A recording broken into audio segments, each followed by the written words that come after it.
Okay. Hi, everybody. I'm Shannon Dosemagen. I'm one of the co-founders and the executive director of Public Laboratory for Open Technology and Science, which is a impressively long name, so we call the organization Public Lab. That's how I'll refer to it going forward. We are a nonprofit organization that supports a global open community that numbers about 6,000 people who are interested in creating low-cost, do-it-yourself style tools for environmental monitoring. I'm going to spend some time today talking about the methodology that we use because I really feel strongly that we can invent and create as many different pieces of technology and technology platforms as we want.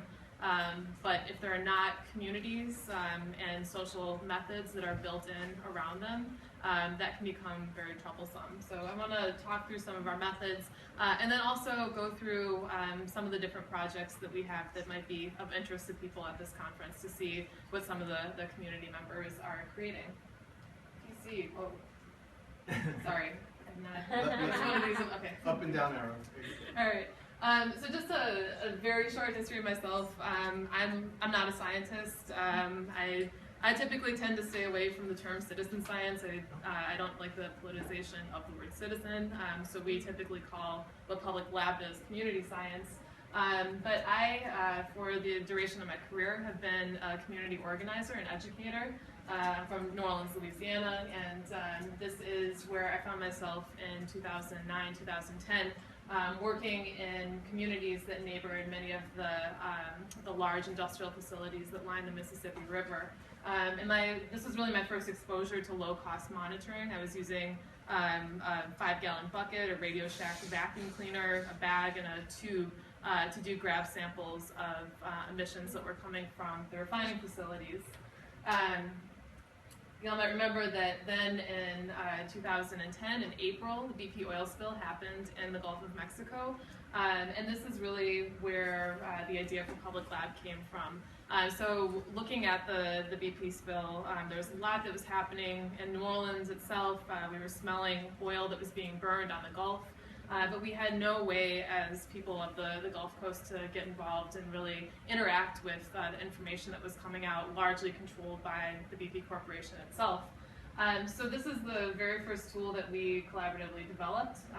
It was a kite, a delta kite, it's about 5 feet, or we used helium balloons, and hanging off of it, if you can see that far, is the top of a 2-liter soda bottle with a very basic point-and-shoot camera. And this is the first tool that we used, and we would launch these about 2,000 feet in the air, tethered to a string. And we captured hundreds of thousands of images, mapped hundreds of lines of the Gulf Coast before, during, and after the oil came on shore, and created a different narrative and a different set of information for people from the Gulf Coast to tell their own stories about what was happening. So this is just a shot of what that kit would have looked like. Again, the soda bottle cap with cardboard stabilizing wings, a large balloon, string, simple point-and-shoot camera, many you can find in your junk drawer at home. And these were the images that we were collecting.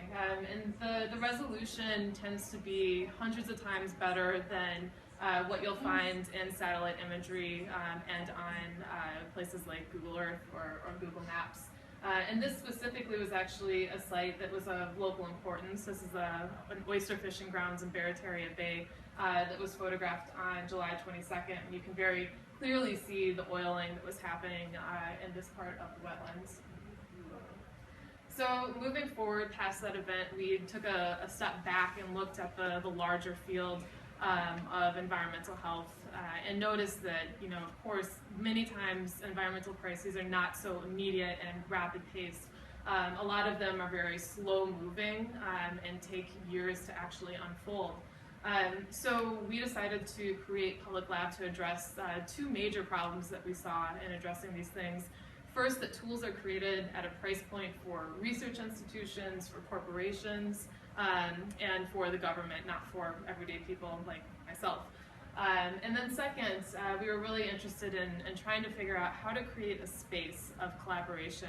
So many times in citizen science models, we'll see a researcher say, here's the problem, here's the question that I have, can you please give me data to answer that question? And in the process, we'll see data gets locked up, so it's not usable, it's not actionable, and it stays within the circle of peer-to-peer research. So this is basically what the public lab model looks like if I had to put a chart together. I'm really bad at infographics, so bear with me. But again, so our community and the people that came together to found it, the people who are now in it, are from a number of different backgrounds. So we have scientists, we have lots of people from research institutes, we have community organizers and educators like myself, we have technologists, web designers, developers, people who are everyday makers and hackers that just like to play around with, you know, various pieces of material you could find in your garage. And we work together all the way through the entire research process. So we ask questions, we think through what the actual question is, we create the hardware tools to work on addressing those questions, the software analysis tools. We then do data collection, we do data analysis, and then we work towards actionable goals as defined by the community. So whether that's launching a media campaign or calling for a larger systematic study by the EPA, those would be things that we would support people in moving towards. So just a couple tools. I'm glad I don't have to explain a spectrometer. This is what our version of a spectrometer is, and I have one out here you can take a look at. We have several different versions. Again, these start at the $10,000 price point that can be used for that whole plethora of things you saw in the video. Ours we're specifically working on oil testing with right now. There's people in our community that are looking at detecting pesticides on organic fruits. This is our oil testing kit, and please stop by and see me afterwards and you can check it out yourself. We have a 2-year funding relationship with the 11th Hour Project. We're working in central Wisconsin to develop sensors for silica that's coming from sand frac sites. Where additionally we just added on to that project developing a turbidity sensor to look at the runoff that's coming from these sand frac sites into neighboring agricultural land. This is one of the devices that we're working on with the runoff, and I have a version of it over there as well that's it's audio based, it's kind of fun, so also come over and see it. And then we also have hacked infrared cameras. So taking apart a basic point and shoot camera and replacing the filter, we're able to see into the infrared range. And so we have several community members in the New England region that have been mapping invasive species over seasons. And also using the infogram as well as our regular aerial mapping kit. People in New Jersey have created a gardening toolkit for adaptive garden management to track behavioral changes that they see in the people that are participating in the gardening, and then also watch the seasonal changes in the growth of the garden area. Where is that? Where do you access that? It's on publiclab.org. It's on the website. Mm-hmm. Yep. Everything is open source and released in the public domain, so you can go in, you can edit things as well. It's all very collaborative, so please use information and put it to your best use, reapply it locally. So I'm just going to finish by talking through a couple of the very core steps to the way that we work together and interact. So we always think about engaging researchers, not subjects. So we never think of anybody that we work with as belonging in a different place than us. Even, the 3-year-old in this picture is acting as a researcher right here. Pulling complexity off the shelf. So, again, this is a camera. I probably have 3 of these that, for whatever reason, I just shoved away in a drawer. I used to really like photography. I don't so much anymore, but and basically making very small changes. Opening up this device can turn a simple point-and-shoot camera into something that collects data and gives us a different understanding of the world around us. Building in openness and accountability.